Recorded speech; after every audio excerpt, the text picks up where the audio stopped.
Well, good day. So it's New Year's Day, so what else am I going to talk about other than a New Year's special? This one's coming from our favorite bald friend, Charlie Brown. Indeed so. 'Tis a pretty good one, man, so let's check it out. Alright, let's go. Yeah! So it's the last day of school before Christmas vacation, and Charlie Brown figures, man, that this is gonna be a really awesome time off of school, right? He's gonna hang out with his friends, he's gonna have a whole lot of fun and all that stuff, right? Wrong. His teacher assigned the class a book report over the Christmas break. They have to read War and Peace by Leo Tolstoy, which is intense, right? Like, this book is over 1,200 pages.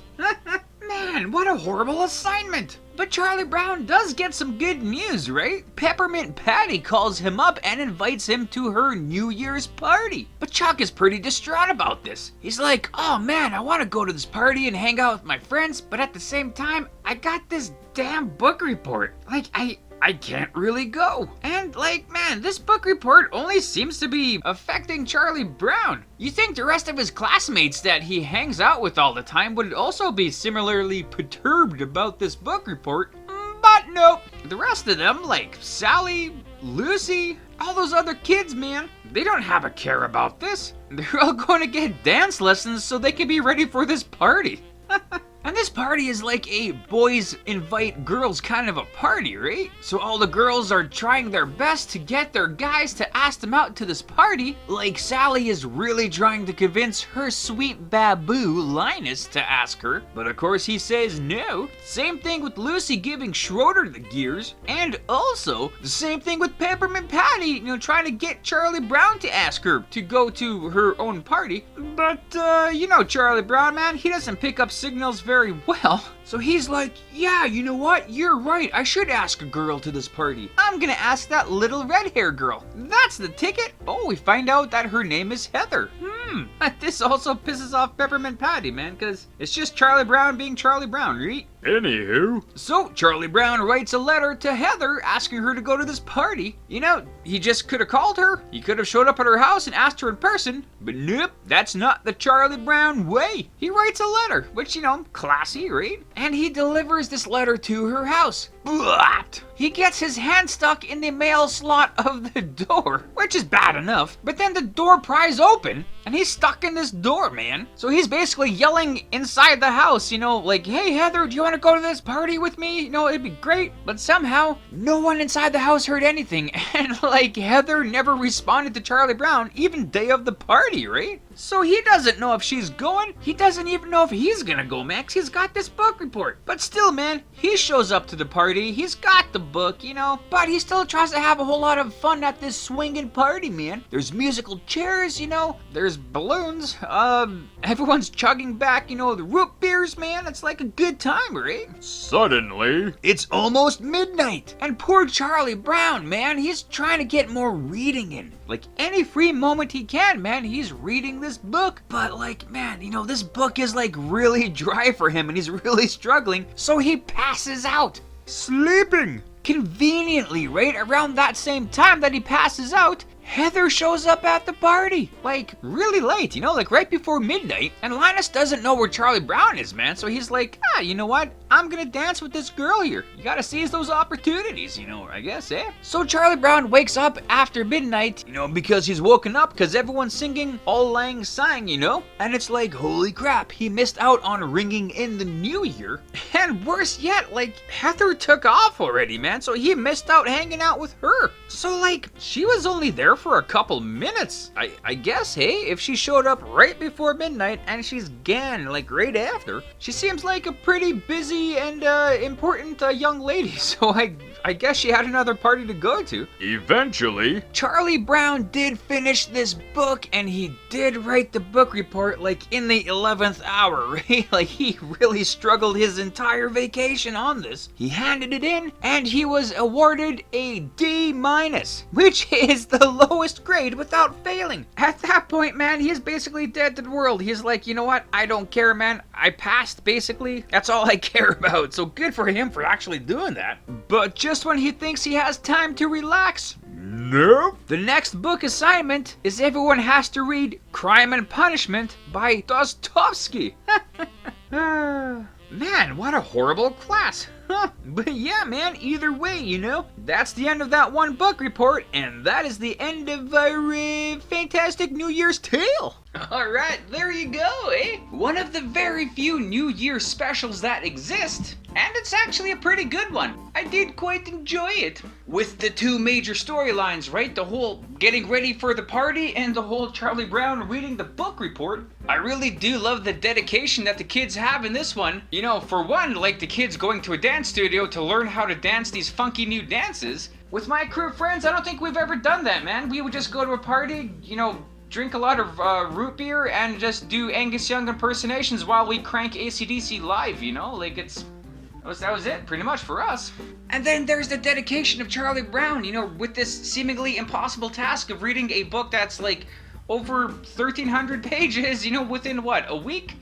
2 weeks? Depends how long the Christmas vacation is, where he was, at, I guess. Like, that is mind-boggling. And, I still don't get it, right? It seems like Charlie Brown was the only one who was assigned this book report. Nobody else in his class, even talked about it except for Linus, and I would, almost assume that Linus already read the book, so he has no problem with this assignment. But if Charlie Brown is having a hard time with this book, Peppermint Patty should be losing her mind. I love Peppermint Patty, man. She's probably my favorite Peanuts character, but if you know her, you know that she is not really academically inclined, but she just wants to party and dance instead of doing this book report. Unless she's just planning to fail and just, skip the whole thing, then, well, I guess kudos to her.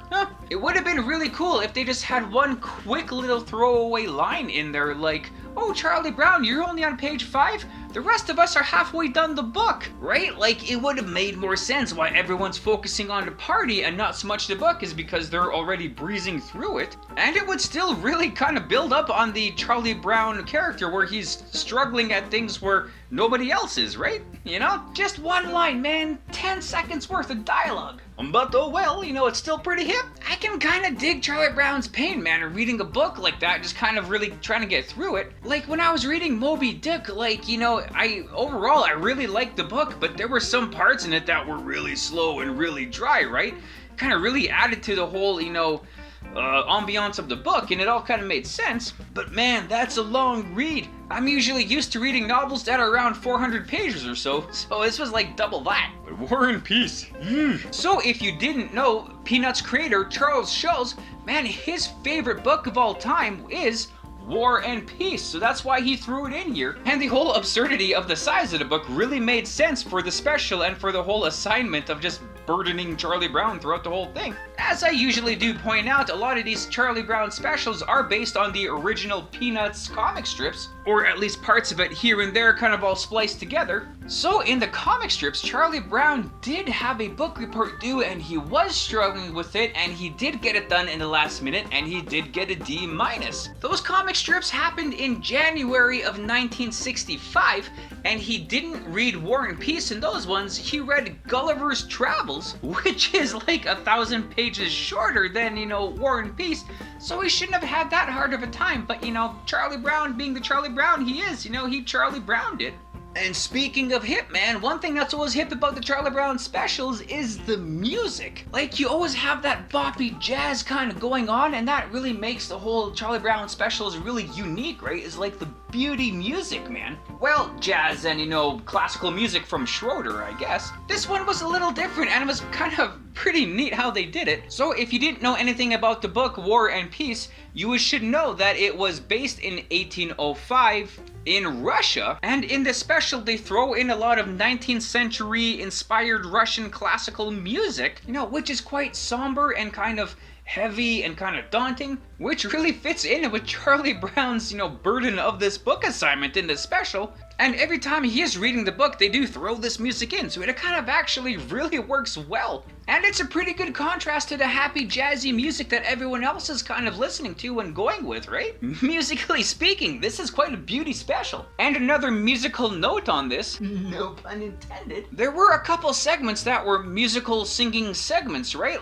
Something that you don't see in Charlie Brown specials, some something you might see in a Rankin and Bass Christmas special or like the Garfield Christmas special, something like that. So it was just a nice little kind of musical, kind of dynamic flair going on in this special, something kind of a little different than what you've kind of seen before, and it still really fits in with the theme of what they were doing in that segment. Man, it was happy, it was boppy, it was a pretty catchy little tune. And then there's Charlie Brown with the somber music, you know? But yeah, man, all in all, this is actually a pretty good special. Like I say, one of the few New Year specials that are out there. If you haven't seen it, man, you know, check it out. It is pretty hip. And that's pretty much all I got for this one. So I hope you have a very happy New Year, happy 2023, and all of your champagne wishes come true. But yeah, man, other than this, that, those, and the other things, I guess that's that. Right on, and there you go. So thanks for watching the video. I hope you liked it as much as I did making it. Also, feel free to check out the source material that I featured in this video. And if you want to leave a comment on anything you may have liked or things I might have missed in this, you know, feel free to do so. Or anything else, you know, just to say hi. That's cool too. And other than that, you know, have a great day. Thanks.